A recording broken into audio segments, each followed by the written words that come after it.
Welcome to episode 2 of Shea Talk. I'm your host, Assistant Principal at Dartmouth High School, Mr. Shea.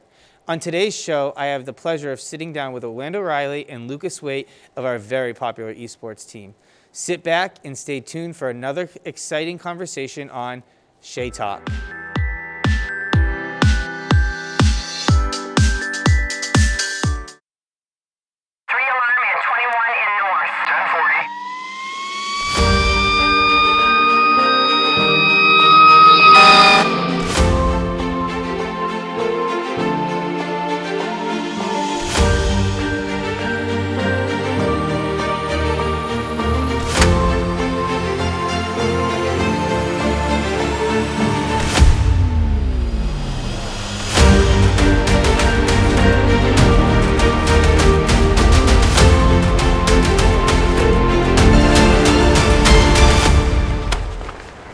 Hi, I'm Lieutenant Eric Turkar from the Dartmouth District 1 Fire Department, and I'm here to talk to you about fire safety.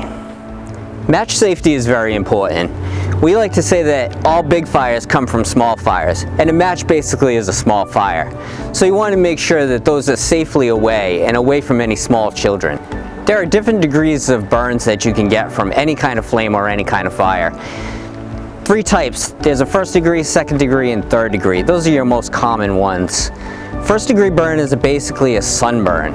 Skin's red, hot to the touch, slightly painful. Second degree burn is a little more intense with pain and has blistering of the skin. You always want to make sure you never burst any of those blisters though that are there, because they can lead to infection. Third degree burns is your worst case scenario of your basic burns, and that's burning down into the skin layers, and you'll have a dark coloring to it, yellowish or a blackish color to it. This is your standard fire extinguisher, a little bigger than what you'll have at your house, but it's called an ABC extinguisher. It'll extinguish most fires in your house. Easiest way to remember how to use a fire extinguisher is the word PASS. P-A-S-S. And basically, all you do is you pull this pin, A, aim the nozzle at the fire, at the base of the fire, squeeze the handle, and then sweep it back and forth.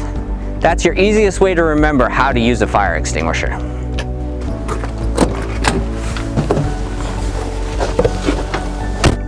Fire can be dangerous. It's useful, but can be very dangerous. So make sure you don't play with fire, and make sure you're prepared if a fire starts.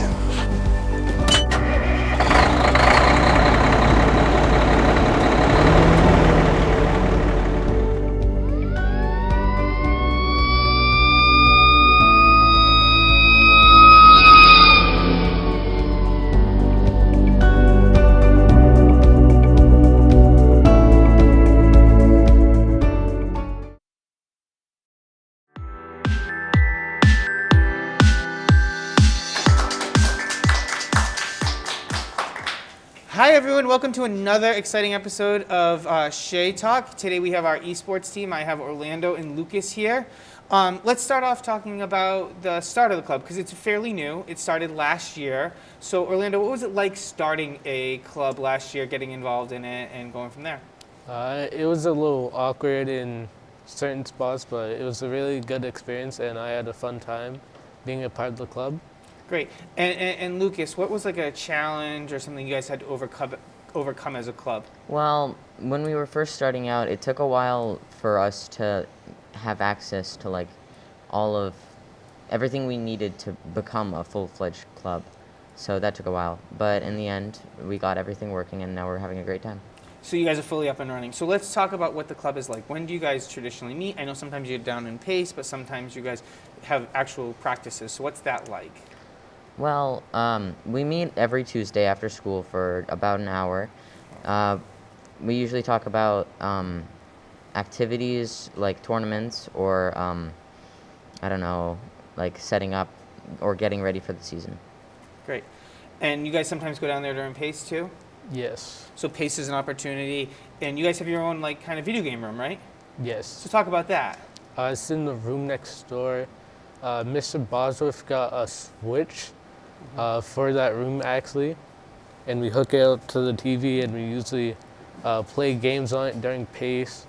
He also has like this arcade machine that you can play video games on during pace. Great. So when you guys are actually competing, and I know you guys have some competitions coming up, what games are you playing? Well, we're the Smash team, so we play Super Smash Bros. Ultimate. Smash Brothers, and is it all on Switch or? Yeah. Yep.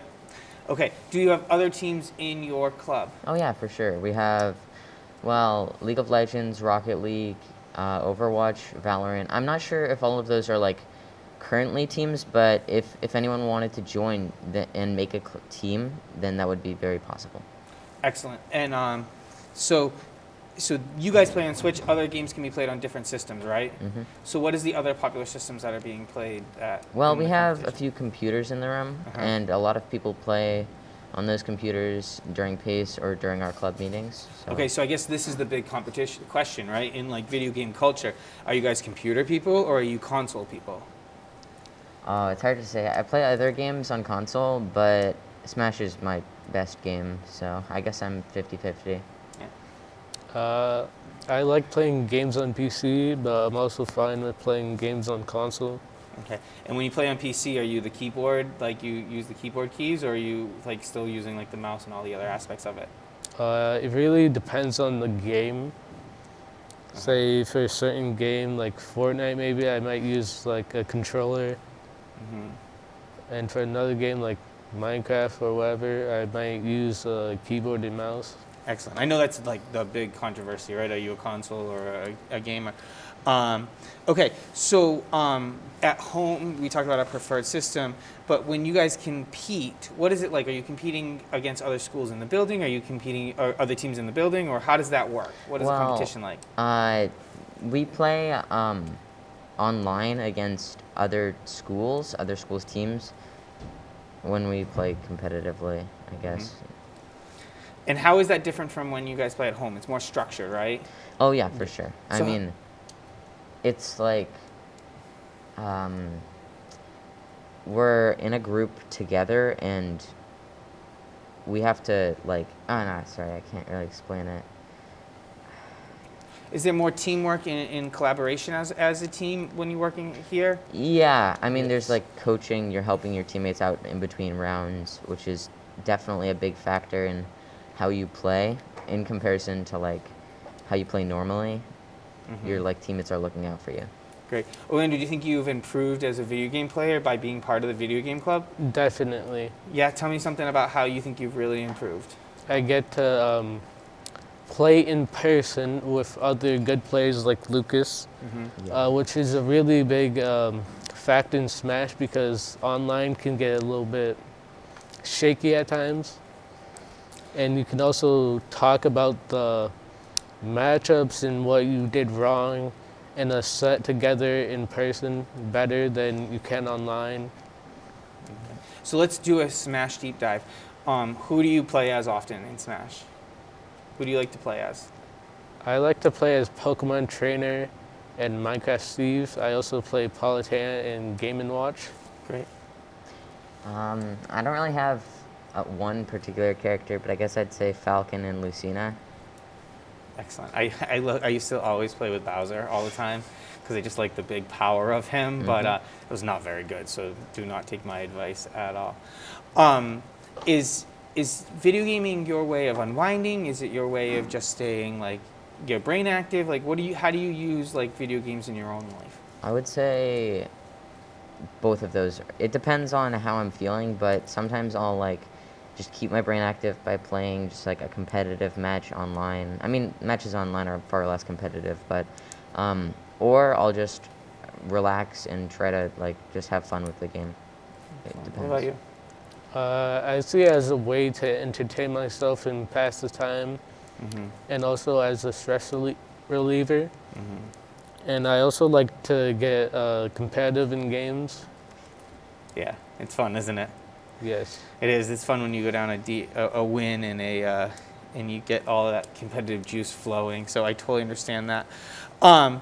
When we're talking about playing with peers, how do you think the club has evolved, and like by friendships and by we have actually say it's nice we have a studio audience of your peers. But how do you think that has helped? Is it being involved? Has it changed you a little bit? Has it made new friends? So I would say that I've met a lot of new people just like by playing during paces and after school, and I think that's awesome. I think it's awesome that games are becoming so mainstream that you can just find new friends just by playing. Excellent. Do you think it has helped you? Like, is it like a self-esteem builder? How has it helped you grow? I'd say it's helped my confidence and helped me grow because I get to find new connections with people that have similar interests to me. So it's a pretty big confidence booster. Wonderful. When's your next competition, guys? I'm not sure if it's determined, but we are playing in a new season very soon. Oh, excellent. Well, I'm going to wish you luck in your new season. Continue to do well. Continue to represent Dartmouth High School proudly. It's been a fun pleasure to talk to you guys. I appreciate your time. So thank you very much.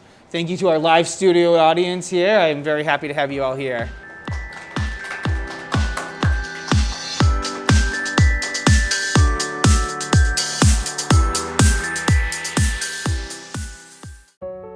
Black History Month is the month of recognition and celebration of African Americans throughout U.S. history. Black historical figures are honored for their achievements and contributions. Take the time this month to support Black communities, businesses, artists, restaurants, and more.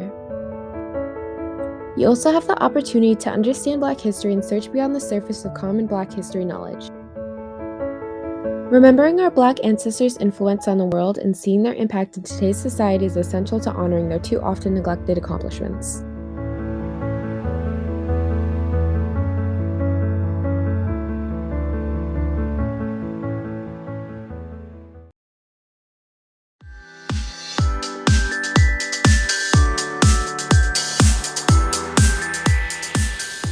As always, thank you everyone for your time.